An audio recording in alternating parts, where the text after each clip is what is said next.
9 years में 9 साल में 9 सरकारें बीजेपी ने गिराई है।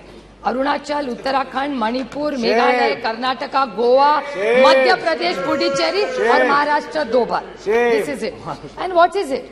7 sins of Mahatma Gandhi. Politics, उस दिन मुझे अच्छा लगा जब अमित शाह जी बोल रहे थे सिद्धांत के बारे में। I the 7 sins of Mahatma Gandhi, उसमें का एक है पॉलिटिक्स विदाउट प्रिंसिपल्स। और मुझे याद है जब बीजेपी सरकार में नहीं थी तब कह रही थी party with a difference. How are you a party with a difference?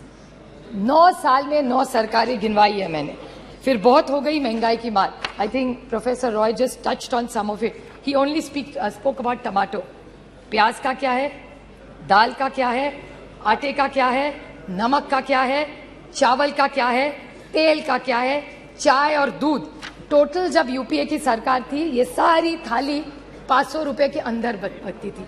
आज भाव आप देखेंगे तो 1000 के ऊपर इस सब का हो। That is the food inflation over a period of time. बहुत हो गई महंगाई की मार। प्याज के बारे में और दूध का मैं छोटा उदाहरण दूं।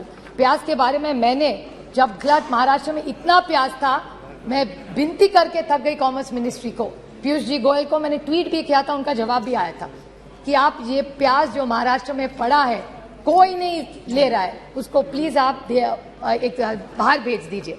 Because globally there were less onions. There was no production, but India had a surplus. Why did you do this? This is why we have no confidence in this government. Milk. आज यहाँ से जब दिखा रहे थे आप production, उसमें दिखा रहे थे मिल्क का बहुत अच्छा प्रोडक्शन है। Why I don't have in this? I don't have the confidence in this government because it's anti-farmer. Farm laws के बारे में आपने बोला, डबलिंग ऑफ इनकम के बारे में बोला। कौन सा इनकम डबल हुआ? दूध के बारे में इसी सरकार ने एक ऑर्डिनेंस, एक पेपर निकाला था कि we will allow import of milk from abroad. When there is surplus in this country, यहाँ के किसान को भाव नहीं मिल रहा है तो आप बाहर से क्यों दूध ला रहे? प्याज तो नहीं भेज रहे, प्याज जाने के लिए मनाही है, यहाँ किसान मर रहा है, लेकिन बाहर से दूध आप लाएंगे वो अलाउड है। How can we have confidence in this government, sir? How can we have faith in this government? अच्छे दिन कहते थे आप, अच्छे दिन आएंगे। मैं पूछना चाहती हूँ, health and survey index India has gone down. Hunger index down. Human freedom index down. World happiness index down. Environment protection index down. Gender equality down. Democracy down. So many और कितने भी पढ़ा हुआ टेबल कर दूंगी sir. Anti cooperative federalism कितने आपको गिनवाऊं जा, आप तो थक गए मेरा भाषण सुन सुन के। अभी मैं संक्षेप में बोलूंगी because I think Saugata Babu has already spoken that point, so I won't repeat it. सबका साथ, सबका विकास और सबका प्रयास। Horrific death of 288 people in Manipur of the state government, and I demand that just today after this, the chief minister must resign. How can you allow this, sir? How this is?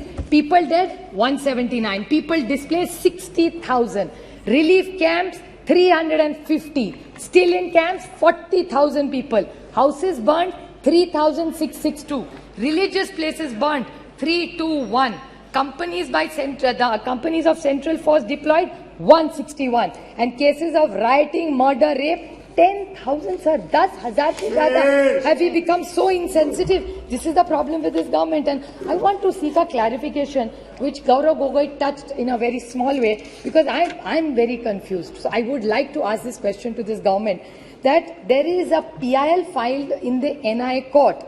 This Mr. Haukip, I may be pronouncing his name wrongly, of the United Kuki Liberation Front said that he had written to the Home Minister Amit Shah ji regarding a claim that UKLF, the United People's Front, had helped BJP candidates win in 2017 assembly as per arranged with some other chief minister. I don't want to name him. What is the, and a senior BJP leader. Now, these are organizations which are grey. So, is this government anti-national? Is my question. Yes. I'm asking a question. Yes. I'm not making an allegation. This is what is come in newspapers. I'm not commenting on anything that's gone wrong anywhere. I want to ask that Mizoram today are women. Doesn't matter who they are Indians first. Yes. किसी की तो बेटी है, किसी की तो बहू है, किसी की बहन है, किसी की बीवी है. Will you allow this to happen and shame the women of this country? And this is what this government stands for. How can you ask your conscience, अंतरात्मा से एक बार पूछ लीजिए, how can you support a government like this? This is not about them versus us. This is about the dignity of the woman of this nation. उसकी इज्जत उछालोगे and the government is going to keep quiet. How are you going to allow? I'll make one small solution to this government. What should this government really do? हर देश में किसी की भी, महाराष्ट्र में भी हो भी किसी, राजस्थान की हो, किसी की भी हो, वो किसी की भी बेटी है. 2 wrongs don't make a right.